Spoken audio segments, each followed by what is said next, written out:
इदमग्नये जातवेदसे नमः। ओम अयन्तैत्वा आत्मा जातवेदसे नेजस्ववदस्वचेतवदय तस्मात् प्रजया पशुभिः ब्रह्मवचसे नानादेन समेधया स्वाहा। इदमग्नये जातवेदसे नमः।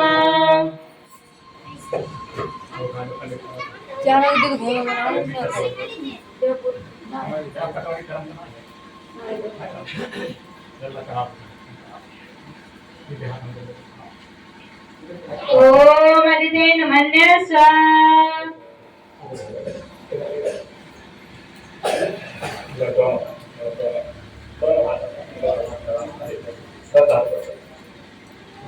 ओम अनुमतेन मन्यस्व। ऐसे ओम सरस्वत्यन मन्यस्व।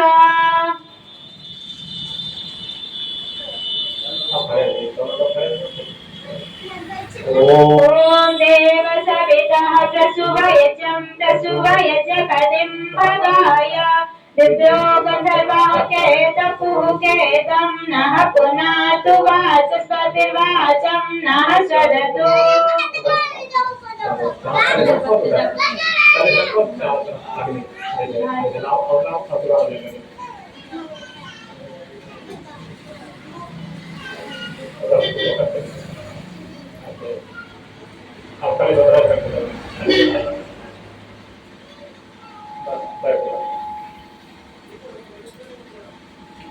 आगे लगाओ एक अग्नि देवता की आगे लगेगी।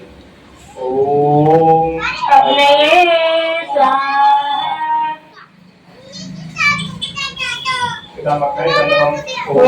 ये तो उस पति का भी नाम होता है अग्नि, जो इसे परिवार को चलाता है। यहाँ दूसरी आहुति आपने लगाई है सोमाया स्वाहा। तो सोमाया किसे कहते हैं? चंदा को। इसकी चांदनी कैसी होती है? शीतल होती है। और सूर्य कैसा होता है? गर्म होता है। तो यहाँ देखिए पति को अग्नि बताया गया है। अगर पति पत्नी देखो, एक चांद है और एक सूर्य है, तो यहाँ पर समझने की जरूरत है कि अगर पति कभी नाराज होता है, उसे गुस्सा आ जाता है, कोई ना कोई कारण होता है, उस कारण को आप खोजिए, ना कि पत्नी को अपने पति से गुस्सा या नाराज होना चाहिए, ऐसा नहीं। अगर दोनों में आग फैल जाएगी, अग्नि दोनों सूर्य का रूप धारण करेंगे तो हमारे घरों में आग लग जाएगी। और एक को शीतल रहना अति आवश्यक है। हमारे घर में जो भी कार्य, जो भी यहाँ पर प्रकाशमान बिजली चल रही है, यहाँ भी एक माइनस एक प्लस होता है। ऐसे ही हमारे परिवारों में जब एक प्लस होगा एक माइनस होगा तो हमारे परिवार उन्नति की तरफ बढ़ेंगे। और दोनों में अगर अग्नि हो जाएगी तो हमारे परिवार, हमारा घर जलने लगेगा। इसलिए पति कभी नाराज होता है तो पत्नी को शांत रहना चाहिए। तो फिर चीज को, उस कमी को खोजना चाहिए कि क्या कारण है जो हमारा पति हमसे नाराज हो गया है। बताया गया है कि पति परमेश्वर नहीं, पति और पत्नी एक दूसरे के पूरक होते हैं। अगर पति को परमेश्वर बताया गया है तो पत्नी भी घर की एक लक्ष्मी है।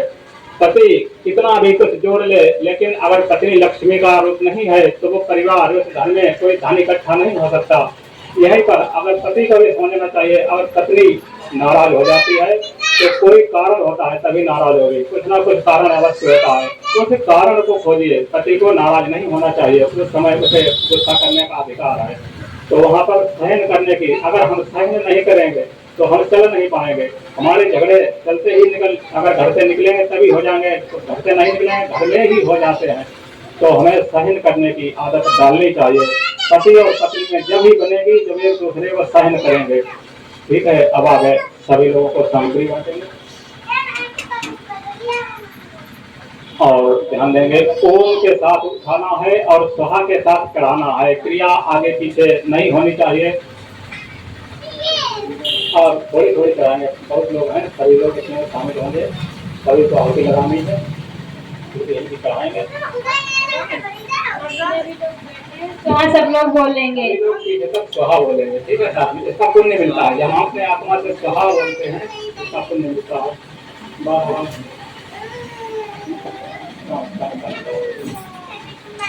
ओम अग्नि ज्योति ज्योति अग्नि स्वाहा। ओम अग्निर्वचो ज्योतिर्वचः स्वाहा।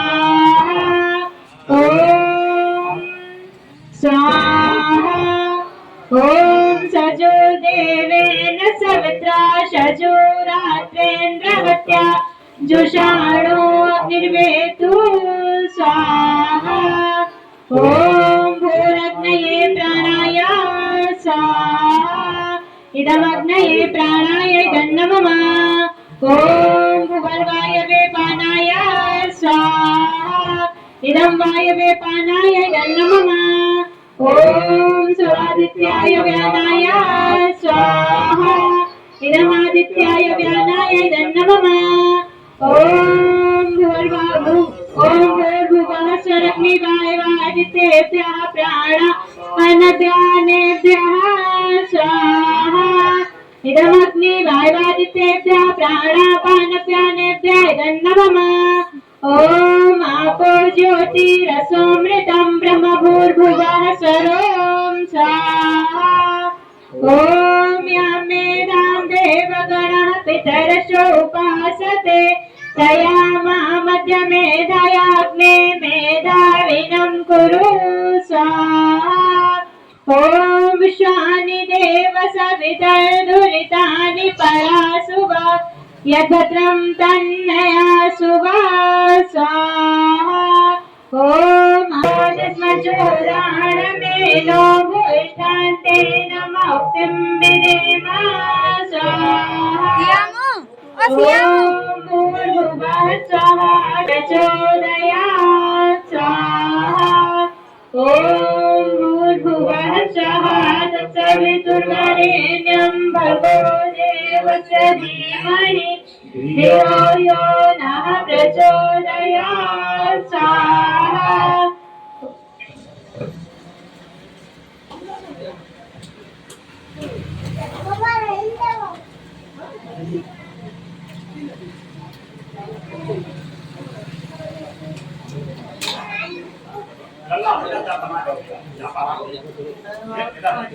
वरेण्यं भर्गो देवस्य धीमहि धियो यो नः प्रचोदयात् स्वाहा ॐ भूर्भुवः स्वः तत्सवितुर्वरेण्यं भर्गो देवस्य धीमहि धियो यो नः प्रचोदयात् स्वाहा कागज रखो ये सेम दे आप लिखो क्या कागज